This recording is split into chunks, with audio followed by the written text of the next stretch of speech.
മുഖ്യമന്ത്രി പിണറായി വിജയനെതിരെ വിമർശനവുമായി രംഗത്ത് വന്ന് പണിയും വാങ്ങിപ്പോകുന്നത് കെ സുധാകരന്റെ ശീലമാണ്. അതിനിപ്പോഴും ഒരു മാറ്റവും വന്നിട്ടില്ല. അല്ല, സുധാകരൻ മാത്രമല്ല, എല്ലാ കോൺഗ്രസുകാർക്കും പൊതുവെയുള്ളൊരു ശീലമാണത്. അതിൽ സുധാകരൻ അല്പം മുന്നിലാണെന്ന് മാത്രം. പിണറായി വിജയന് കൊലയാളി മനസ്സാണെന്നും ക്രൂരതയുടെ പര്യായമാണെന്നുമാണ് സുധാകരന്റെ ഇപ്പോഴത്തെ കണ്ടെത്തൽ.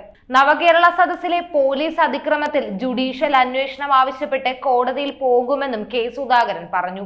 പിണറായി വിജയനെ നിലയ്ക്ക് നിർത്താൻ CPM-ൽ ആളില്ലെന്ന സ്ഥിതിയിലാണ്. ജനാധിപത്യപരമായി സമരം നടത്താൻ കഴിയുന്നില്ല. കേരളത്തിൽ കരിങ്കൊടി കാണിക്കാൻ പോലും പറ്റുന്നില്ല. വാർത്താ സമ്മേളനത്തിൽ മാധ്യമപ്രവർത്തകരെ മുഖ്യമന്ത്രി പുച്ഛിക്കുന്നു.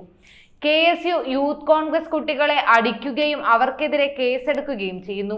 ഇവിടെ നിയമവാഴ്ചയുണ്ടോ? കോടതി പറഞ്ഞ ശേഷമാണ് യൂത്ത് കോൺഗ്രസ് പ്രവർത്തകരെ ക്രൂരമായി മർദ്ദിച്ച മുഖ്യമന്ത്രിയുടെ ഗൺമാനെതിരെ കേസെടുക്കാൻ തയ്യാറായത്. കുറ്റം ചെയ്ത പിണറായിക്കെതിരെ കേസില്ല. ഒന്നും ചെയ്യാത്ത എനിക്കെതിരെയും കേസെടുക്കുന്ന സ്ഥിതിയാണ് കേരളത്തിലുള്ളത്.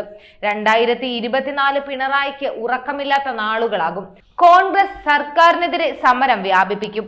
ഈ മാസം 27-ന് ബ്ലോക്ക് തലത്തിൽ പ്രതിഷേധ ജ്വാല സംഘടിപ്പിക്കും. നവകേരള സദസ്സിലെ പോലീസ് അതിക്രമത്തിൽ ജുഡീഷ്യൽ അന്വേഷണം ആവശ്യപ്പെട്ട് കോൺഗ്രസ് കോടതിയിൽ പോകും. ഉമ്മൻചാണ്ടിയുടെ ജനസമ്പർക്കം പിണറായി കണ്ട് പഠിക്കണം. DGP കസേരയിൽ ഇരിക്കാൻ അർഹതയില്ലാത്തയാളെയാണ് ഇപ്പോൾ ആ കസേരയിൽ ഇരുത്തിയിട്ടുള്ളത്. നിലവിൽ സംസ്ഥാനത്ത് 2 DGP ഉണ്ടെന്ന സ്ഥിതിയാണ്. CPM നേതാവ് P. ശശി ആക്ടിംഗ് DGP ആകുകയാണ്. കേരളത്തിൽ ഉടനീളം അറിയപ്പെടുന്ന CPM ഗുണ്ടകളെ നവകേരള സദസ്സിന് അകമ്പടി കൊണ്ടുപോകുമെന്നാണ് സുധാകരന്റെ പരിഹാസം. സുധാകരൻ സർക്കാരിനോട്, മുഖ്യമന്ത്രിയോട് പ്രത്യേകിച്ചും ഒരസൂയയുണ്ട്. കാരണം ജനപിന്തുണ തന്നെയാണ്.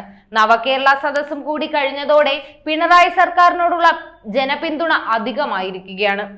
നിങ്ങൾ തന്നെ പറ, ഇതൊക്കെ സുധാകരൻ എങ്ങനെ സഹിക്കും? പിന്നെ കുറച്ചു നാളായി സുധാകരൻ മുഖ്യമന്ത്രി കുപ്പായം കൂടെ തയ്ച്ചു വെച്ചിട്ടുണ്ട്.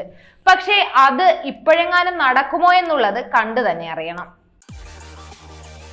കൂടുതൽ വാർത്തകൾക്കും വാർത്തകളിലെ വസ്തുതകൾക്കും ഈ ചാനൽ സബ്സ്ക്രൈബ് ചെയ്ത് ഫോളോ ചെയ്യുക.